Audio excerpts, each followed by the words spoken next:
The sound of the sledgehammer hitting my bedroom wall was what woke me from my afternoon nap on the living room couch. For a moment, I thought I was dreaming. Surely my parents wouldn't be demolishing my childhood sanctuary without even telling me. But as plaster dust drifted down from the ceiling above, and another thunderous crash shook the house, reality crashed over me with the same brutal force.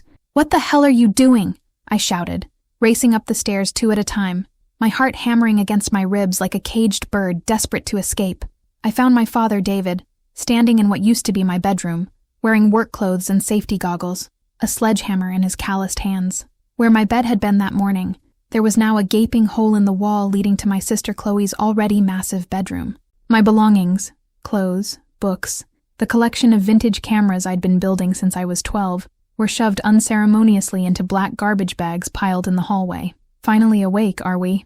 my mother, Patricia, said from the doorway, her voice dripping with the particular brand of contempt she reserved exclusively for me. She was immaculately dressed as always, her silver hair perfectly styled despite the chaos around her. "We're expanding Chloe's room. She needs a proper walk-in closet for her new wardrobe."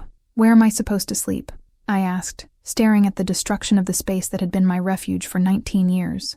"You're 19, Lily," Patricia replied, examining her manicured nails with studied indifference. "Most kids your age are away at college or living independently. There's space in the garage if you need somewhere temporarily." The garage. They wanted me to sleep in the garage like a car or lawn equipment. "I am in college," I said, my voice rising with each word. "I'm commuting to save money like you suggested. I work 25 hours a week at the bookstore to pay for my tuition and books. I've never asked you for anything except a place to sleep in the house where I grew up." David set down his sledgehammer and turned to face me, his expression cold and dismissive. "This is our house, Lily. We decide how to use the space. Chloe is establishing her career and needs appropriate accommodations for someone in her position. Chloe's position. My 22-year-old sister, who had dropped out of college after 1 semester, who had never held a job for more than 3 months, who spent her days shopping with our parents' credit cards and her evenings at expensive bars with friends who treated her like the trust fund princess she'd never actually been. What career?" I demanded. "She doesn't work. She doesn't study. She doesn't do anything except spend your money and complain that her room isn't big enough for all the clothes you buy her." The slap came so fast I didn't see it coming. Patricia's hand connected with my cheek with enough force to snap my head to the side and leave my ear ringing. "Don't you dare speak about your sister that way," she hissed. "Chloe is building relationships and developing her social network. That's more valuable than whatever minimum wage job you're so proud of." I pressed my hand to my burning cheek, staring at this woman who had given birth to me, but had never shown me an ounce of the warmth and protection she lavished on my sister. "Fine," I said quietly. "I'll sleep in the garage. But I want my things properly stored, not thrown in garbage bags like trash." "Your things are exactly where they belong," David said, hefting the sledgehammer again. "And frankly, we think it's time you found your own place. You're old now, Lily. Go find somewhere to live." Old. At 19, I was old and burdensome, while 22-year-old Chloe needed more space and more accommodations. "Are you seriously throwing me out?" I asked, looking between my parents with disbelief. "We're encouraging independence," Patricia replied smoothly. "Something you should have developed years ago." Something inside me snapped. 19 years of being the unwanted daughter, the child who was tolerated rather than treasured, the sister who existed only to make Chloe look better by comparison. 19 years of being told I was too demanding when I asked for school supplies, too sensitive when I complained about fairness, too dramatic when I pointed out the obvious favoritism that shaped every aspect of our family life. "I see," I said, my voice eerily calm. "Well, if that's how you want it, I'll leave. But I want you to understand something first." I looked directly at David, then at Patricia, memorizing their faces in this moment, when they thought they had finally succeeded in disposing of their inconvenient daughter. "I will remember this day for the rest of my life," I said. "I will remember that you destroyed my bedroom to make your precious Chloe happy. I will remember that you threw me away like garbage when I asked for basic human decency. And I promise you both, you will pay dearly for what you're doing to me today." David's face darkened with anger. "Are you threatening us? You ungrateful little—" He grabbed my arms with hands that smelled like sawdust and sweat, his fingers digging into my skin hard enough to leave bruises. Before I could react, he was dragging me toward the stairs, my feet barely touching the ground as he hauled me through the house toward the front door. "Get out!" he snarled, throwing me onto the front porch with enough force to scrape my palms against the concrete. "And don't come back." I stood up slowly, ignoring the pain in my hands and the curious stares of neighbors who had come outside to see what the commotion was about. Patricia appeared in the doorway holding my purse and car keys, which she dropped on the ground without a word before slamming the door. As I gathered my belongings and walked to my car, I heard Chloe's laughter echoing from her newly expanded bedroom upstairs. She was probably trying on clothes in her new walk-in closet, the space that used to hold my bed and desk and dreams. But as I drove away from the house where I'd grown up, I felt something unexpected. Not despair, but clarity. For the first time in my life, I was free from their manipulation and cruelty. And with that freedom came opportunity. Opportunity to discover truths they had hidden from me. Opportunity to build the life they had tried to prevent me from having. They thought they had won by throwing me out. They had no idea what they had actually done was set me free to destroy them. The memories of growing up as the unwanted daughter flooded back as I sat in my car outside the house that was no longer my home, my hands still shaking from the confrontation. I had always known I was different, always felt the distance between my parents' love for Chloe and their tolerance of me, but I had never allowed myself to fully acknowledge how profound that difference was, until now. From my earliest memories, Chloe had been the golden child, the daughter who could do no wrong, the one who received praise for existing while I received criticism for breathing too loudly. When we were children, this favoritism manifested in countless small ways that accumulated into a mountain of resentment and self-doubt. Chloe got the bigger bedroom with the ensuite bathroom. I got the smaller room next to the laundry room, where the washer and dryer would wake me at all hours. Chloe got piano lessons, dance classes, art tutoring, and writing lessons. I got library books and told to find something constructive to do. When Chloe wanted a toy or game, it appeared within days. When I asked for something, I was told we needed to save money and be more practical. Chloe is more artistic, Patricia would explain when people commented on the disparity. She has natural talents that need nurturing. Lily is more analytical. She doesn't need as much guidance.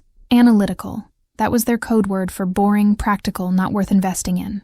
While Chloe was encouraged to explore her creativity and passions, I was expected to be self-sufficient and grateful for scraps of attention. The pattern continued through school. Chloe's mediocre grades were celebrated as evidence of her creative spirit and social intelligence. She's a people person, David would say proudly. Grades don't measure emotional intelligence. My straight A's were dismissed as grinding studiousness, unworthy of celebration because they came easily to me. When Chloe wanted to quit soccer after 2 practices because it was too hard, Patricia supported her decision to find activities that matched her natural inclinations. When I asked to quit piano lessons after 3 years of being told I wasn't progressing fast enough, I was lectured about commitment and follow-through. The most painful memory was my 16th birthday. I had asked for a used car, nothing fancy, just something reliable to get to my part-time job and school activities. Patricia had sighed and explained that cars were expensive, insurance was a burden, and I should be grateful for the family car when it was available. 3 months later, for no special occasion, Chloe received a brand new Honda Civic as a "congratulations for getting your license" gift. Chloe needs independence for her social development, Patricia explained when I questioned the obvious inequity. She has more friends and activities than you do. That was when I finally understood that I would never be enough for them, no matter what I achieved or how well I behaved. Their love was finite, and Chloe had claimed all of it before I had a chance to compete. But perhaps the most devastating revelation came during my senior year of high school, when I overheard Patricia talking to her sister on the phone about college plans. Chloe isn't academically inclined, Patricia was saying, but she'll find her path eventually. We're happy to support her while she figures it out. Lily, on the other hand, will need to work her way through school. She's more independent by nature. And honestly, we've already invested so much in Chloe's development. Invested. As if love and support were financial resources with limited availability, and they had chosen to spend everything on the child who showed the least return on investment. I had worked 3 jobs during my senior year to save money for college, knowing instinctively that I couldn't count on my parents for support. While my classmates were enjoying their final year of high school, I was working at the bookstore, tutoring younger students, and cleaning houses on weekends to build a college fund that might give me a chance at independence. Meanwhile, Chloe floundered through community college for 1 semester before dropping out to explore her options. She moved back home and spent her days sleeping until noon, shopping with friends, and complaining about how difficult it was to find her passion in life. She's still figuring herself out, Patricia would say when relatives asked about Chloe's plans. Some people take longer to mature, and that's perfectly normal. When I graduated high school as valedictorian with a full scholarship to the state university, The celebration dinner lasted exactly 20 minutes before the conversation turned to Chloe's latest relationship drama. My achievement was acknowledged with polite congratulations and a suggestion that I should use my academic gifts to help tutor Chloe if she decided to return to school. I had chosen to commute to college instead of living on campus, partly to save money, but mostly because some naive part of me still hoped that staying close to home might finally earn me the love and recognition I craved. I thought that by being helpful, responsible, and present, I might eventually become the daughter they wanted. Instead, I had become invisible. While Chloe's every mood swing was discussed and analyzed at family dinners, my academic achievements and work accomplishments went unmentioned. When friends asked about my plans after graduation, Patricia would look vaguely surprised, as if she had forgotten she had a second daughter. "Oh, Lily will be fine," she would say dismissively. "She's very self-sufficient, not like Chloe, who needs more guidance and support." Self-sufficient, independent, analytical, all code words for not worth caring about. But sitting in my car outside the house where I was no longer welcome, I finally understood that their neglect had given me something Chloe would never possess: genuine strength. While she had been coddled and enabled, I had learned to work for everything I wanted. While she had been protected from consequences, I had learned to solve problems and overcome obstacles. Most importantly, while she had been the center of their attention, I had been invisible enough to observe, to notice things they never bothered to hide, because they never considered that I might be paying attention. And I had been paying attention to everything: family conversations, financial documents left on kitchen counters, phone calls taken in supposedly private moments.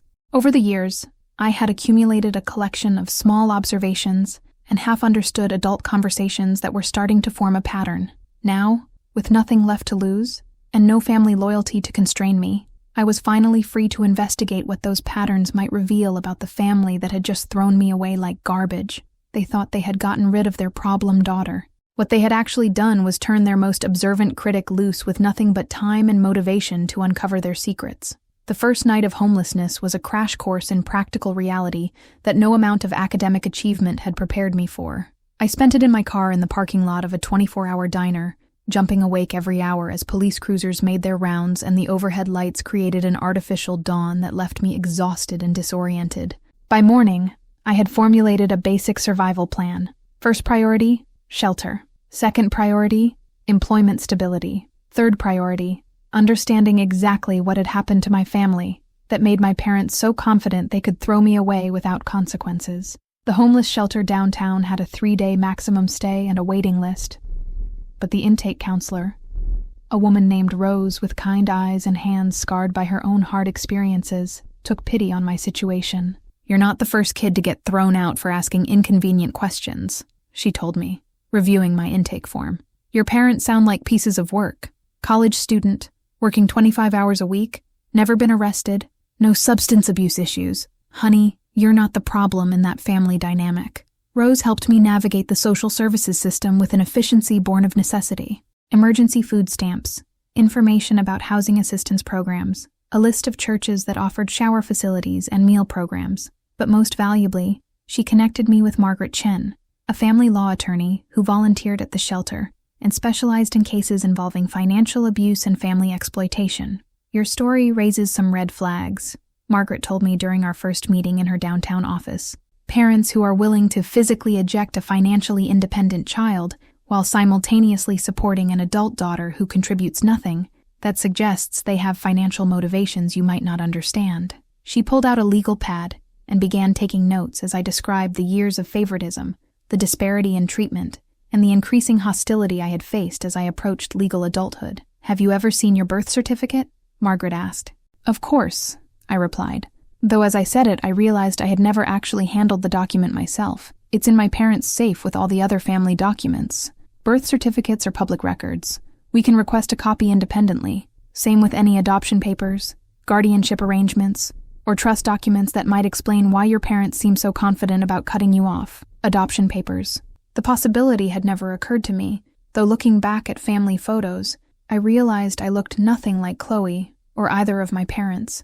Where they were fair and blue-eyed, I was dark-haired and brown-eyed. Where they were tall and angular, I was shorter and more rounded. I had always attributed the differences to recessive genes, but what if the explanation was simpler and more devastating? While Margaret began the process of obtaining official documents, I focused on stabilizing my immediate situation. The bookstore where I worked part-time agreed to give me additional hours, and I picked up a second job waiting tables at a restaurant near campus. Between the two jobs, I could afford to rent a room in a house shared by 3 other college students, all of whom were struggling with their own family and financial challenges. My new housemate, Sarah, was a junior studying social work who had been estranged from her own family for 2 years after they discovered she was gay. She listened to my story with the recognition of someone who understood family rejection intimately. The hardest part, she told me one evening as we shared a dinner of pasta and whatever vegetables were on sale that week, is accepting that some parents are just not capable of loving their children the way children deserve to be loved. It's not about what you did or didn't do. It's about their limitations as human beings. But while I was learning to accept the emotional reality of having parents who didn't love me, I was also discovering that there might be more practical motivations behind their treatment of me. Margaret's investigation was revealing a family financial situation that was far more complex than I had ever realized. "Your parents aren't wealthy," Margaret told me during our second meeting, spreading bank statements and property records across her desk. "They're deeply in debt. The house is mortgaged to the limit, they have substantial credit card debt, and your father's business has been losing money for the past 3 years." This was shocking news. David owned a construction company that had always seemed successful, and Patricia lived like someone with unlimited financial resources.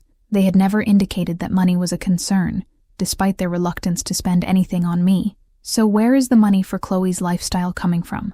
I asked. "That's what we need to figure out," Margaret replied. "But I suspect the answer might explain why they were so eager to get you out of the house permanently." Over the following weeks, as I settled into my new routine of work, school, and shared domestic responsibilities, Margaret continued her investigation. What she discovered was a paper trail that suggested my family had been receiving significant financial support from an external source for years, support that might be dependent on family composition or legal guardianship arrangements. Meanwhile, I was thriving in ways that surprised me. Without the constant stress of family conflict and emotional manipulation, my grades improved dramatically. My professors began to take notice of my work, and I was invited to participate in research projects that could lead to graduate school opportunities. My coworkers at both jobs treated me with respect and appreciation, and I began to understand what it felt like to be valued for my contributions, rather than merely tolerated. "You seem different," Rose observed when I stopped by the shelter to volunteer in their literacy program. "More confident, more like yourself, if that makes sense." It did make sense. For the first time in my life, I was living authentically, making decisions based on my own values and goals, rather than attempting to win approval from people who were determined to withhold it. I was discovering who I actually was when I wasn't constantly trying to prove I deserved to exist. But even as I built my new independent life, I hadn't forgotten the promise I had made to my parents on the day they threw me out. Every document Margaret uncovered, every insight into their financial situation, every revelation about the secrets they had kept from me, was ammunition in a war I was just beginning to understand I was fighting. They had underestimated me completely, assuming I would crumble without their support and come crawling back, grateful for whatever scraps of acceptance they might offer. Instead, I was building strength, gathering allies, and uncovering truths that they had never intended for me to discover. The daughter they had thrown away was about to become their worst nightmare. The envelope from the Department of Vital Records arrived on a Tuesday morning, 3 weeks after Margaret had filed the request for my birth certificate. I held it in my trembling hands, knowing that whatever was inside might fundamentally change my understanding of my own identity and my place in the family that had rejected me. Margaret had arranged to meet me at her office when the documents arrived, understanding that whatever we discovered might require immediate legal consultation. I sat across from her mahogany desk as she opened the envelope with the careful precision of someone who had delivered life-changing news to clients many times before. "Interesting," she murmured, studying the certificate with the intensity of a detective examining crucial evidence. "What does it say?" I asked, my voice barely above a whisper. She looked up at me with an expression I couldn't read. "Lily, according to this birth certificate, David and Patricia Harrison are not your biological parents. Your mother is listed as Elena Rodriguez, and your father is listed as James Rodriguez. David and Patricia are listed as adoptive parents." The room seemed to tilt around me as I processed this information.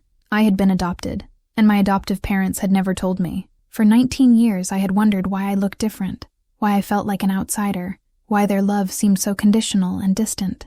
The answer was devastatingly simple. They weren't my family at all. There's more, Margaret continued, pulling out additional documents from the envelope. This is interesting. There's a notation here about a trust fund established at the time of adoption.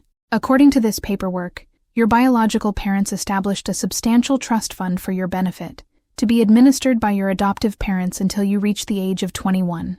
A trust fund.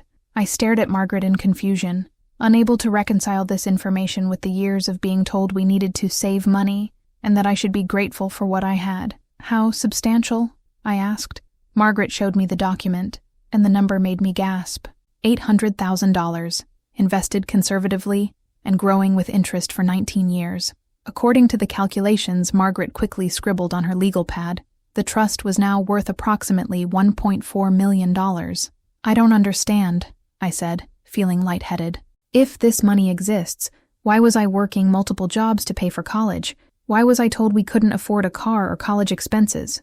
Because, Margaret said grimly, according to these documents, your adoptive parents have been using the trust funds as their personal bank account. Look at these withdrawal records. She showed me pages of financial transactions spanning the past 5 years. Withdrawals for home renovations, luxury car purchases, credit card payments, and what appeared to be regular monthly transfers to cover household expenses. David and Patricia had been systematically looting my trust fund while telling me I was a financial burden who needed to learn independence. Is this legal? I asked, staring at the evidence of their theft.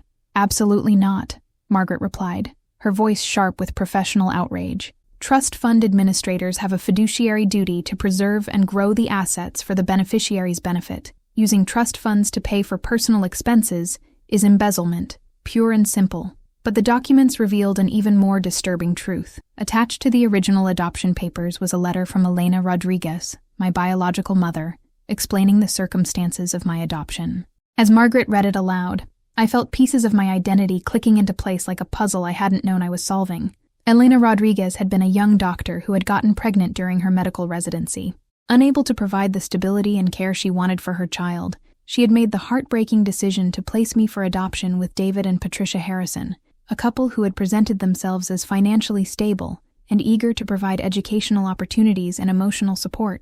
But Elena had also been wealthy, having inherited substantial assets from her family's successful business. She had established the trust fund not just as financial security for me, but as a way to ensure I would have opportunities for education, travel, and independence that she couldn't provide as a single mother completing her medical training. She wanted to make sure you would never be dependent on anyone, Margaret said, reading from Elena's letter. She wanted you to have choices and freedom, and the ability to pursue your dreams without financial constraints. The irony was devastating. My biological mother had tried to give me independence and opportunity, while my adoptive parents had used those very resources to control and manipulate me, making me believe I was a burden while they enriched themselves with money meant for my benefit. There's one more thing, Margaret said, pulling out a final document. According to the original adoption agreement, if David and Patricia Harrison misused the trust funds or failed to provide appropriate care for you, custody and financial control would revert to Elena Rodriguez or her designated representatives. Is Elena still alive? I asked. Margaret had already begun researching that question. Within an hour, she had located Elena Rodriguez Chen, now a successful cardiologist practicing in San Francisco, married with 2 children, and completely unaware that her biological daughter was being financially exploited by the people she had trusted to provide love and security. Dr. Rodriguez has an excellent reputation, Margaret told me after completing her research. She's involved in several charitable organizations focused on child welfare and medical education. I think she would be very interested to learn about your situation. That evening, alone in my shared house, I stared at the documents that had shattered my understanding of my own life. I wasn't the unwanted daughter of David and Patricia Harrison. I was the beloved child of Elena Rodriguez, a woman who had sacrificed her own desire to raise me in order to give me what she thought would be a better life. Instead, I had been systematically abused and exploited by people who had taken me in not out of love, but apparently for financial gain. They had stolen my inheritance, denied me opportunities, and finally thrown me out when I became inconvenient, all while spending money that my biological mother had intended to ensure my freedom and success. But now I knew the truth, and the truth gave me something more powerful than anger or resentment. It gave me legal standing and financial resources to hold them accountable for every dollar they had stolen and every opportunity they had denied me. David and Patricia Harrison thought they had discarded their unwanted daughter. What they had actually done was awaken the heir to substantial wealth and the rightful owner of assets they had been stealing for years. Tomorrow, I would call Elena Rodriguez and introduce myself to the mother who had never stopped loving me, even when she had to let me go. The phone call with Elena Rodriguez lasted 3 hours and left both of us crying, laughing, and trying to process 19 years of separation and deception. She was everything I had imagined a loving mother would be: warm, intelligent, and devastated to learn how David and Patricia had treated the daughter she had entrusted to their care. I chose them specifically because they seemed so eager to have children, Elena told me, her voice thick with emotion and regret. They presented themselves as a loving couple who couldn't conceive and desperately wanted to provide a stable home for a child. They promised me you would be raised with love and given every opportunity to succeed. She had been checking on me through annual reports required by the adoption agency for the first 5 years, but David and Patricia had provided glowing updates about my health, happiness, and development. When the required reporting period ended, Elena had respected their request for privacy, believing I was thriving in a loving home. "I never stopped thinking about you," she said. "I have photos from those early reports, and I've wondered so many times what kind of young woman you were becoming.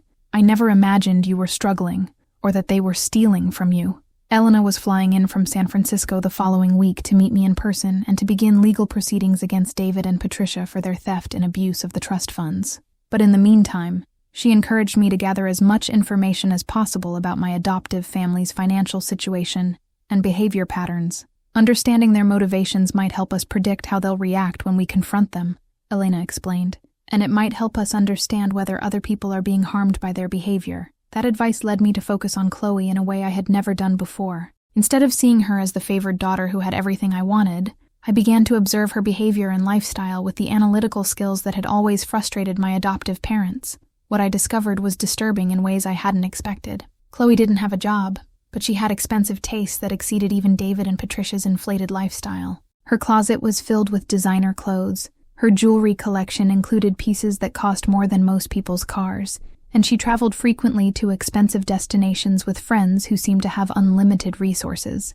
But when I began paying attention to Chloe's actual behavior, rather than just resenting the favoritism she received, I noticed patterns that suggested she was living a life built on manipulation and deception that made my adoptive parents look like amateur criminals. The first clue came from observing her interactions with older men.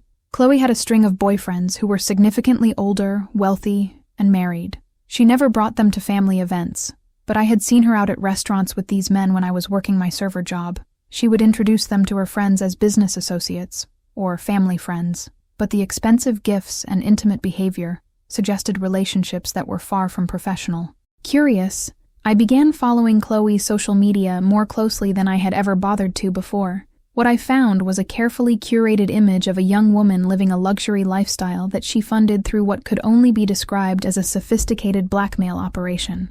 Chloe had dozens of photos with wealthy, married men in compromising situations, intimate dinners, weekend getaways, jewelry shopping trips where she was clearly being purchased expensive items. But she was careful never to tag the men or provide identifying information in her public posts. Instead, she maintained a private Instagram account with carefully selected followers who seemed to be other young women engaged in similar activities. The deeper I dug, the more I understood that Chloe was essentially running a high-end escort service, using her youth and beauty to extract money and gifts from wealthy men who couldn't afford to have their affairs exposed. But she wasn't just taking payment for her own company. She was also facilitating similar arrangements for other young women and taking a percentage of their earnings. The expensive lifestyle my adoptive parents funded wasn't just favoritism. It was investment in a daughter whose criminal activities were potentially far more lucrative and dangerous than their theft of my trust fund. But the most shocking discovery came when I realized that David and Patricia knew exactly what Chloe was doing and were actively enabling it. During one of my visits to collect more of my belongings, I overheard a phone conversation between Patricia and Chloe that revealed the true nature of their family business. "Did Henderson pay for the Miami trip?" Patricia was asking. "Good. And what about the Thompson situation? Has he decided whether he wants to continue the arrangement, or do we need to remind him about the photographs?" Photographs. They weren't just enabling Chloe's escort business. They were actively participating in blackmail schemes against her clients. "Your father thinks we should expand to include younger girls," Patricia continued. Some of your college friends might be interested in supplemental income opportunities. Supplemental income opportunities. They were recruiting college students for what was essentially a prostitution and blackmail ring, using Chloe as the primary recruiter and face of the operation. That night, I called Margaret Chen with my discoveries, and her response was immediate and serious. Lily, what you're describing is organized crime. Sex trafficking, blackmail, extortion. These are federal charges that carry significant prison sentences. If your adoptive parents are involved in this operation, we're looking at a criminal enterprise that goes far beyond theft of trust funds.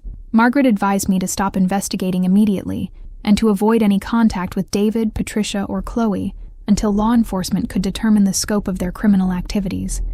She also recommended that I inform Elena about what I had discovered, so she could understand the full danger I had been living with for 19 years. When I called Elena to update her on my discoveries, her reaction was a mixture of horror and guilt.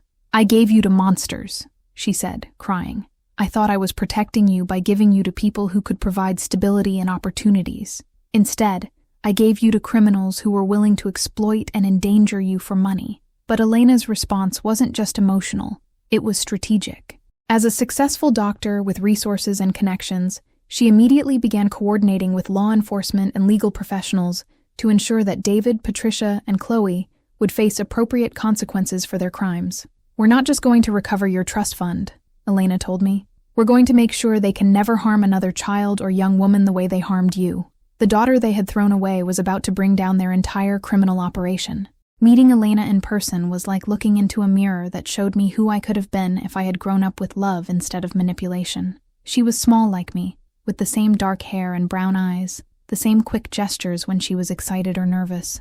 But more than physical resemblance, there was an emotional recognition that felt like coming home after being lost for 19 years. She flew into town with her husband, Michael Chen, and their 2 children, my half-siblings, Sophia, 16, and Marcus, 14. They were everything I had imagined loving family members would be: warm, curious about me, and immediately protective in a way that felt both foreign and wonderful. "We've been hoping to meet you for years," Sophia told me over coffee at the hotel where Elena's family was staying. "Mom has pictures of you from when you were little, and she would tell us stories about our sister who lived far away. Our sister." In one afternoon, I had gone from being an unwanted only child to being part of a family that had been missing me as much as I had been missing them without knowing it.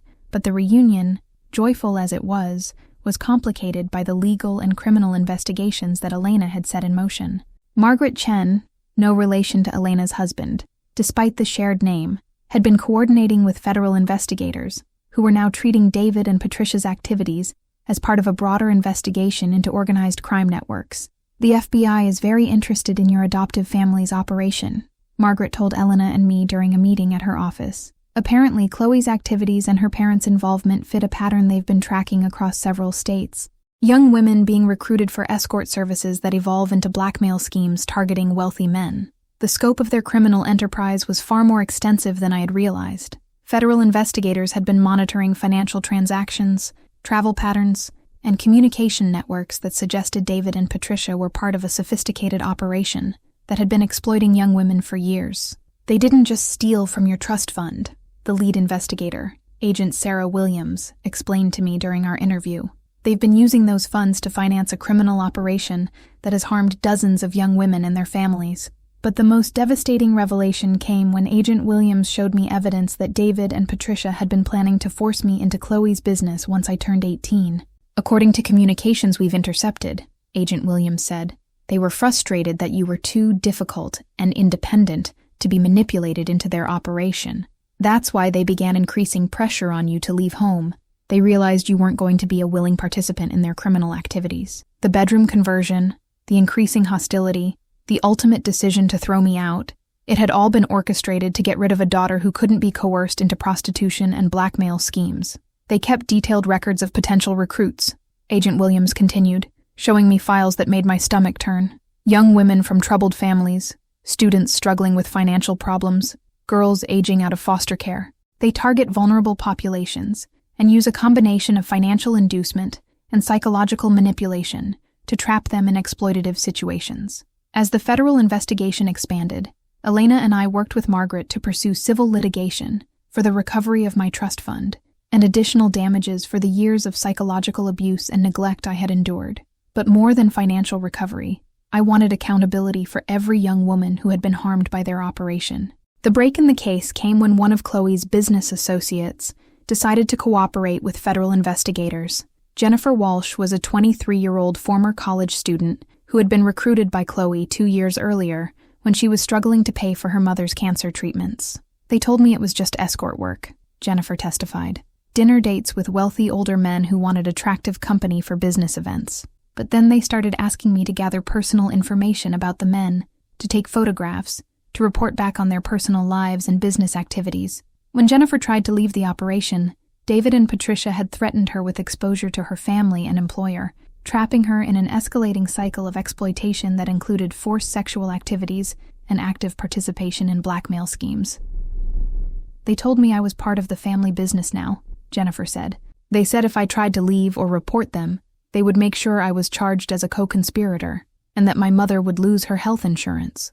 Jennifer's testimony was corroborated by evidence from several other young women who had been recruited, exploited, and then discarded when they became inconvenient or tried to establish independence. But perhaps the most shocking revelation came when Elena's investigation into the original adoption revealed that David and Patricia had specifically sought out children with substantial trust funds, using the adoption process as a way to gain access to financial resources they could exploit. You weren't their first victim, Elena told me, sharing documents that Margaret had uncovered through court records and adoption agency files. They adopted 3 other children over a 15-year period, all of whom had trust funds or inheritances. All of those children were eventually removed from their care or left home under suspicious circumstances. 3 other children, 3 other young people who had been manipulated, exploited, and ultimately discarded when they became inconvenient for David and Patricia's criminal operation. What happened to them? I asked, though I was afraid to hear the answer. 2 of them have been located and are cooperating with federal investigators, Elena replied. The third, a young man named Daniel Martinez, died of a drug overdose 3 years ago, 6 months after aging out of their care. Daniel Martinez, another child whose life had been destroyed by the people who had presented themselves as loving, responsible parents to adoption agencies and biological mothers who trusted them with the most precious gift imaginable. As I absorbed the full scope of David and Patricia's criminal activities and the lives they had destroyed, I realized that my promise to make them pay dearly for throwing me out had evolved into something much more significant. This wasn't about personal revenge anymore. It was about justice for every child they had harmed and every young woman they had exploited. They thought they had gotten rid of their problem daughter. Instead, they had freed their most dangerous enemy to coordinate their complete destruction. The federal task force assembled to investigate David and Patricia's criminal enterprise included agents from the FBI's Crimes Against Children unit, financial crimes investigators, and prosecutors specializing in human trafficking cases. I found myself at the center of an investigation that spanned multiple states and involved dozens of victims, but I was no longer the scared, homeless teenager who had been thrown out onto the street 6 months earlier.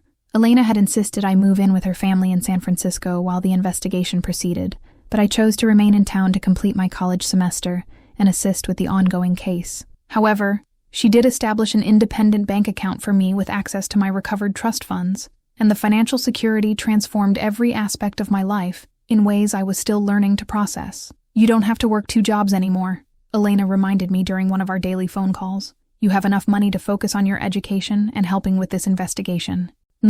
But I kept my jobs anyway, partly because the routine and independence were important to me, and partly because my coworkers at the bookstore and restaurant had become genuine friends who supported me without any knowledge of my family's wealth or criminal activities. They liked me for who I was as a person, not for what I could provide them, and that was a gift I wasn't ready to give up. The investigation was proceeding on multiple fronts simultaneously. Federal agents were tracing financial transactions, identifying victims, and building criminal cases against David, Patricia, and Chloe. Margaret Chen was pursuing civil litigation for trust fund theft and damages, and I was working with prosecutors to provide testimony and evidence about the psychological manipulation and abuse I had experienced throughout my childhood. The process was exhausting and emotionally devastating, but also empowering in ways I hadn't expected. For the first time in my life, adults were listening to me with respect and believing my accounts of mistreatment. Federal agents treated my observations and memories as valuable evidence rather than teenage complaints to be dismissed.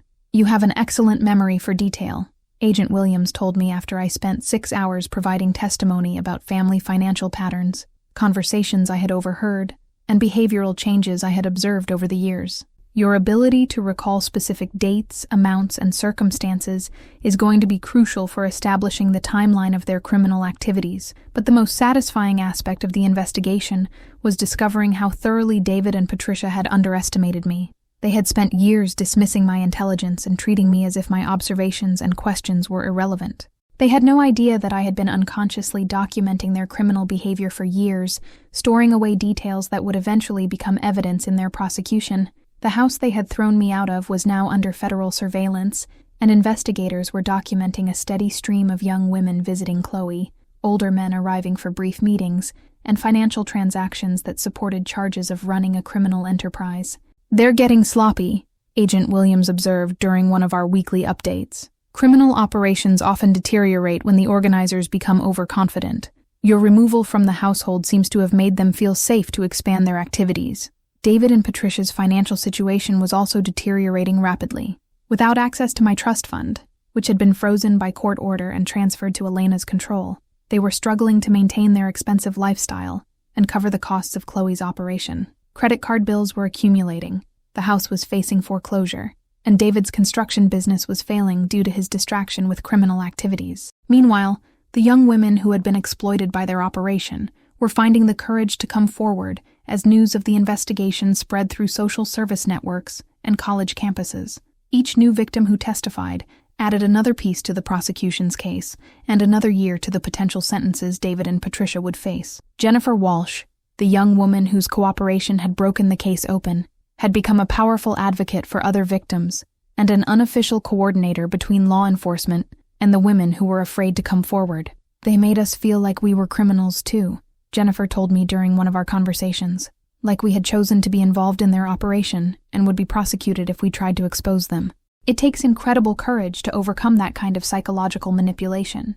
But Jennifer had not only overcome that manipulation, she had also documented her experiences in detail, keeping records of payments, photographs, and communications that provided concrete evidence of the criminal enterprise's operations. "I started keeping records after the first month," she explained. "Something about the whole situation felt wrong, and I thought I might need proof if I ever got the chance to escape." Her documentation, combined with testimonies from other victims and the financial evidence that Margaret and Elena had uncovered, was building an overwhelming case against David and Patricia. Federal prosecutors were confident they could secure convictions on multiple counts of human trafficking, financial fraud, child endangerment, and operating a criminal enterprise. But even as the case against them strengthened, I found myself grappling with complicated emotions about the people who had raised me. They had been terrible parents and dangerous criminals, but they had also been the only family I knew for 19 years. The process of building a case that would likely send them to prison for decades felt necessary and just, but also profoundly sad. "It's normal to have conflicted feelings," the FBI's Victim Services counselor told me during one of our sessions. "Even abusive parents are still parental figures, and part of you may always hope they could change or that the relationship could be repaired. But acknowledging those feelings doesn't mean you have to compromise your pursuit of justice." Justice. That word had taken on new meaning over the past 6 months. It wasn't just about punishing David and Patricia for what they had done to me. It was about preventing them from harming other children and young women, about holding them accountable for the lives they had destroyed, about ensuring that their victims had a chance to heal and rebuild. The scared, homeless teenager who had promised her parents would pay dearly for their cruelty had evolved into a young woman with the resources, allies, and evidence to ensure they faced appropriate consequences for a lifetime of criminal behavior. The most unexpected support came from within David and Patricia's own extended family, people I had dismissed as complicit in my mistreatment, but who turned out to be victims of their deception as well. The first to reach out was David's brother, Uncle Robert, who had watched my childhood from the periphery and had been harboring concerns about our family dynamics for years. "I knew something was wrong," Robert told me during our first conversation after news of the investigation became public. "Your parents always claimed to be struggling financially, asking to borrow money from family members for various emergencies, but then they would show up to events with expensive clothes and jewelry that didn't match their supposed financial situation." Robert had lent David over $50,000 over the past 5 years, money that was supposedly needed for business expenses or household emergencies. but he had become suspicious when he noticed that these financial crises always seemed to coincide with new luxury purchases or expensive vacations. "The final straw was last Christmas," Robert continued. "David asked me to lend him $10,000 for Chloe's car repairs, claiming they couldn't afford to fix her transmission. 2 weeks later, I saw photographs of Chloe at a luxury resort in the Bahamas, wearing jewelry that cost more than my monthly salary. Robert wasn't just offering emotional support. He was providing financial documentation that established a pattern of fraud extending beyond my trust fund. Federal investigators were able to use his records to trace how David and Patricia had been using borrowed money to fund their criminal operation while claiming poverty to friends and family. Even more surprising was the support that came from Patricia's sister, Aunt Linda, who had always seemed completely devoted to Patricia and critical of me. Linda's daughter, my cousin Emma, was a year younger than me and had always been held up as another example of what I should be: more social, more compliant, more traditionally feminine. "My mother never let me spend time with your family without supervision," Emma told me, when she called to apologize for years of family gatherings where I had been ignored or criticized. "She said Patricia was troubled and that your household wasn't safe for children, but she never explained what that meant." Linda had apparently been protecting Emma from David and Patricia for years, declining invitations to family events, and always insisting on meeting in public places when the families got together. She had noticed behavioral patterns that concerned her, but had never felt she had enough evidence to report her suspicions to authorities. "I should have done more to help you," Linda admitted when we met for coffee near campus. "I could see that you were being treated differently than Chloe, and I knew something wasn't right about Patricia's attitude toward you, but I told myself it wasn't my place to interfere in their parenting decisions." Linda's testimony was particularly valuable because she had observed the family dynamics from the perspective of someone with social work training. She had documented concerning behaviors and conversations in her personal journals, creating a record that supported my accounts of psychological abuse and neglect. But the most powerful ally to emerge was someone I had never met before, Dr. Amanda Foster, the psychologist who had evaluated me as part of the original adoption process when I was an infant. "I recommended against placing you with the Harrisons," Dr. Foster told federal investigators during her deposition.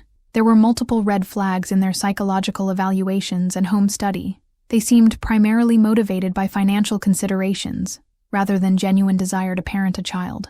Dr. Foster's concerns had been overruled by the adoption agency, which was facing pressure to place children quickly, and was impressed by David and Patricia's apparent financial stability and community standing.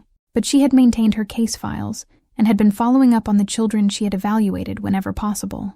"I tracked your academic achievements through public records," she told me when we met. "I was encouraged to see that you were succeeding despite my concerns about your placement, but I always worried about what might happen when you reached adulthood and became less manageable." Her professional opinion that David and Patricia were unsuitable parents, documented 19 years earlier, provided crucial evidence that they had manipulated the adoption process and that my mistreatment was part of a long-standing pattern rather than a recent development.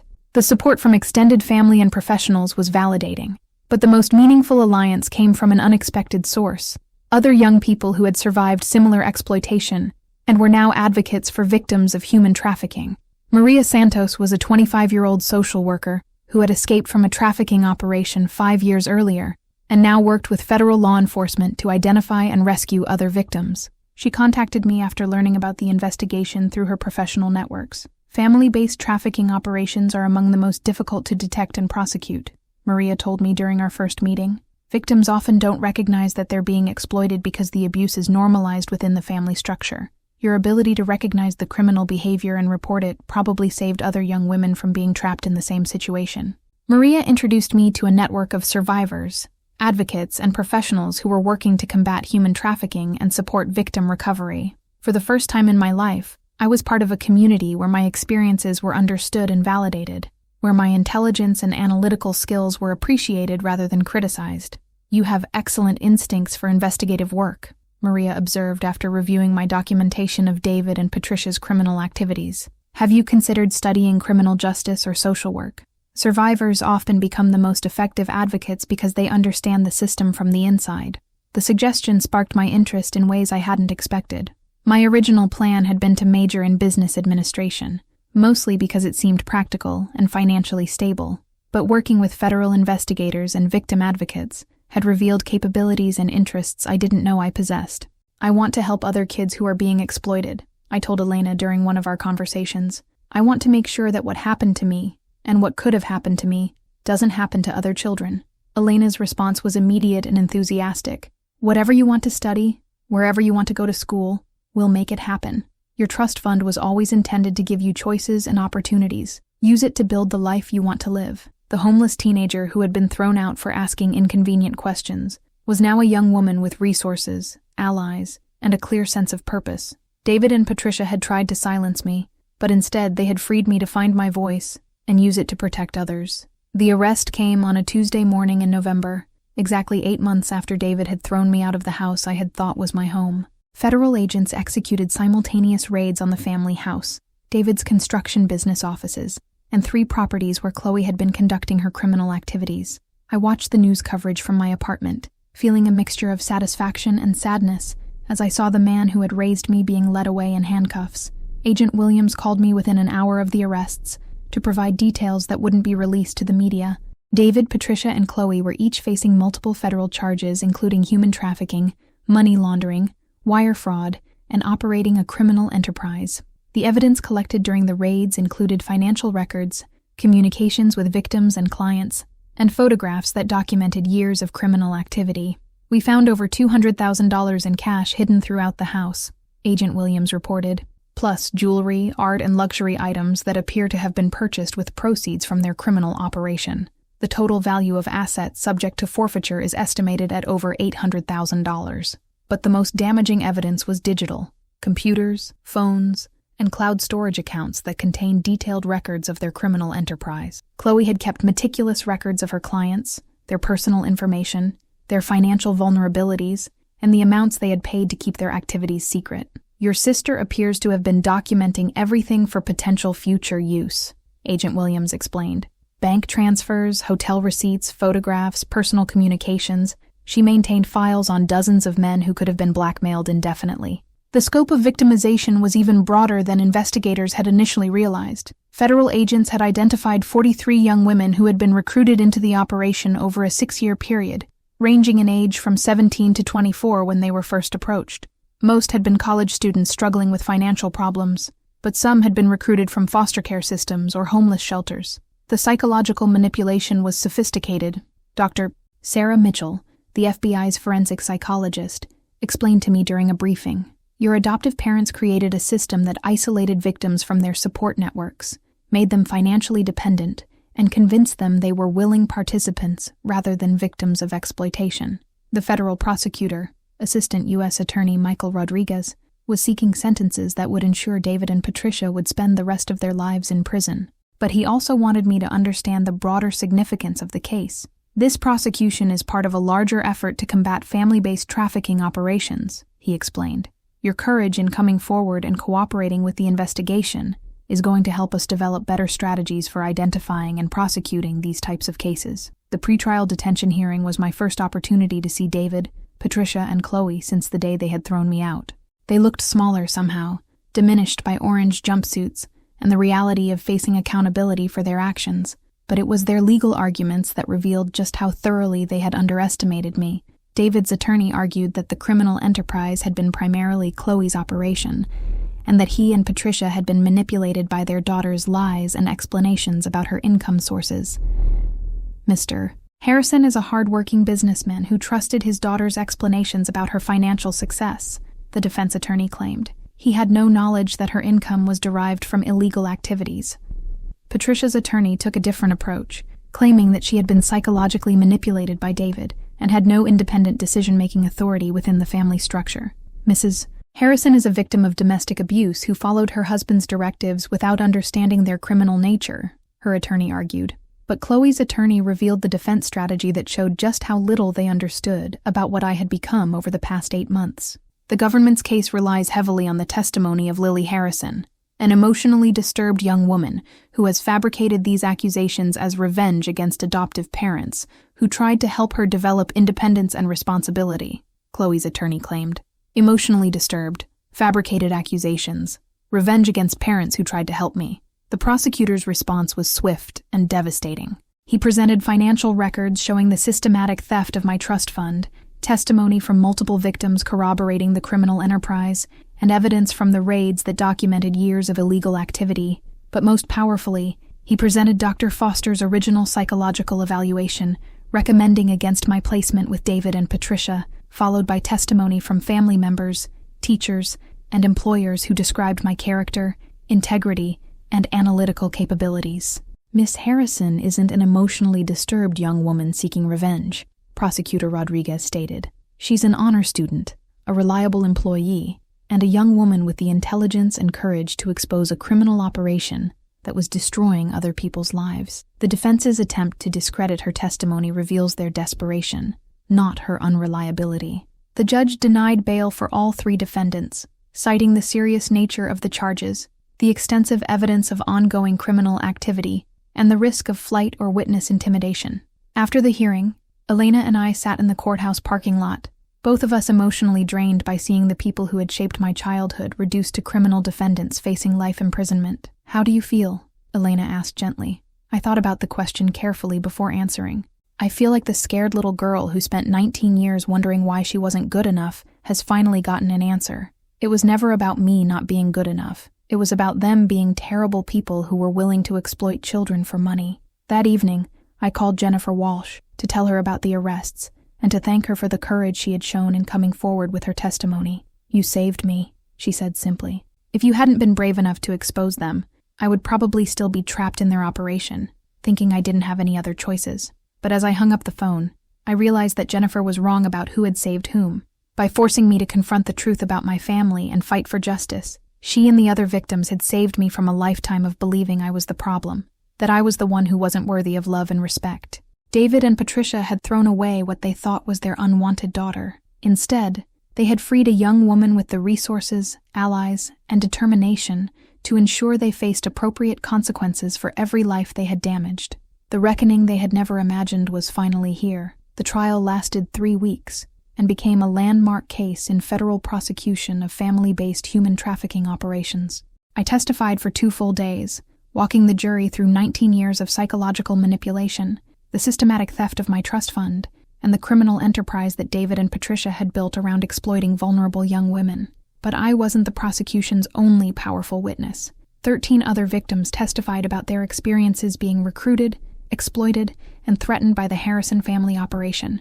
Each testimony added another layer to the portrait of sophisticated criminal behavior that had destroyed lives while maintaining a facade of respectability. Jennifer Walsh's testimony was particularly devastating. She described in detail how Chloe had approached her at a coffee shop near campus, striking up a casual conversation about the stress of paying for college and her mother's medical expenses. Within a week, Chloe had offered her what seemed like a legitimate opportunity to earn money as a companion for business dinners. They were experts at identifying vulnerability, Jennifer told the jury. They knew exactly how to make exploitation seem like opportunity, how to make you feel grateful for the chance to be used. The defense's strategy of portraying me as a vindictive, emotionally disturbed daughter backfired spectacularly when the prosecution presented evidence of my academic achievements, employment record, and the respect I had earned from teachers, employers, and law enforcement professionals. Dr. Amanda Foster, the psychologist who had originally recommended against my placement with David and Patricia, testified about their psychological profiles and the red flags she had identified 19 years earlier. The Harrisons presented as individuals primarily motivated by financial considerations rather than genuine desire to parent, Dr. Foster told the jury. Their treatment of Miss Rodriguez, now Harrison, represents a long-term pattern of exploitation that began when she was an infant and continued until she became too independent to be controlled.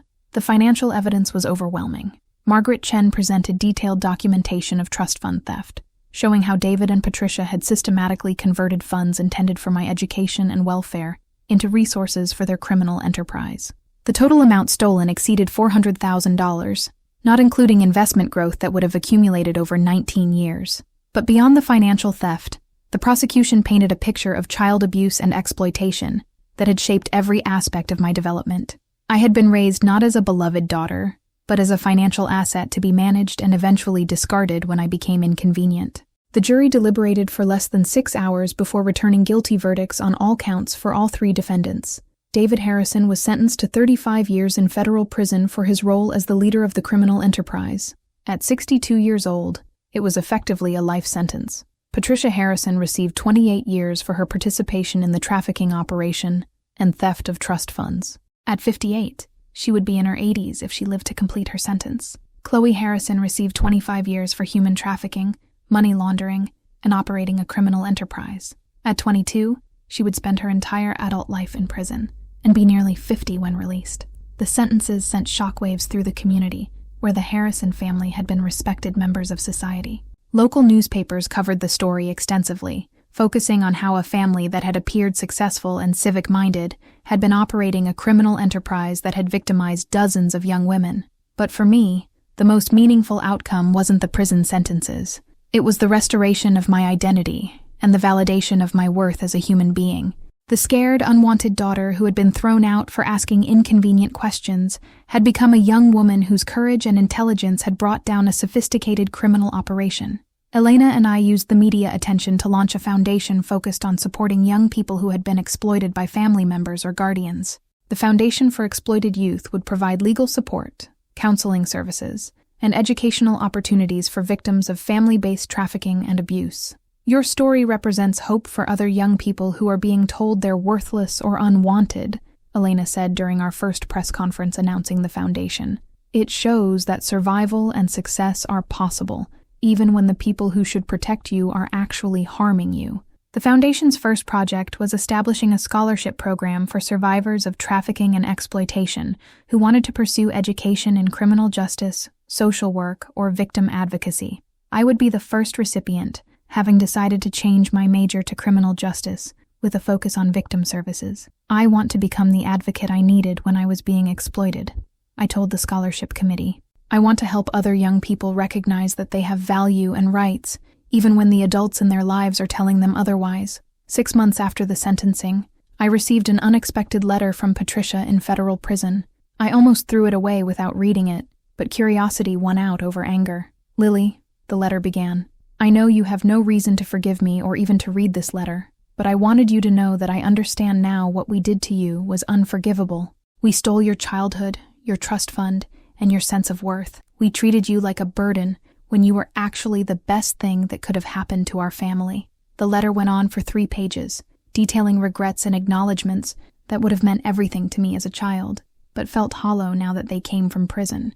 I don't expect forgiveness, Patricia concluded, but I hope you know that your courage in exposing our crimes saved other young women from being victimized. You were always stronger and braver than we gave you credit for. I showed the letter to Elena, who read it with the clinical detachment of someone who had spent years dealing with criminal behavior in her medical practice. How do you feel about it? She asked.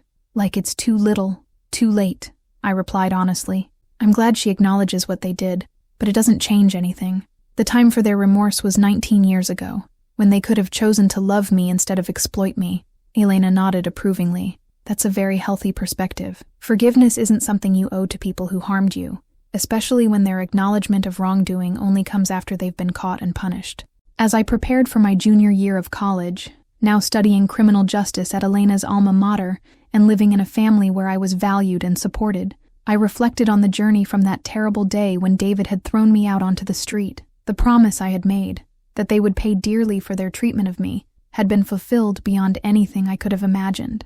But more importantly, I had discovered my own worth and built a life dedicated to ensuring that other young people would never have to endure what I had experienced. Justice had been served, but healing and purpose were the real victories.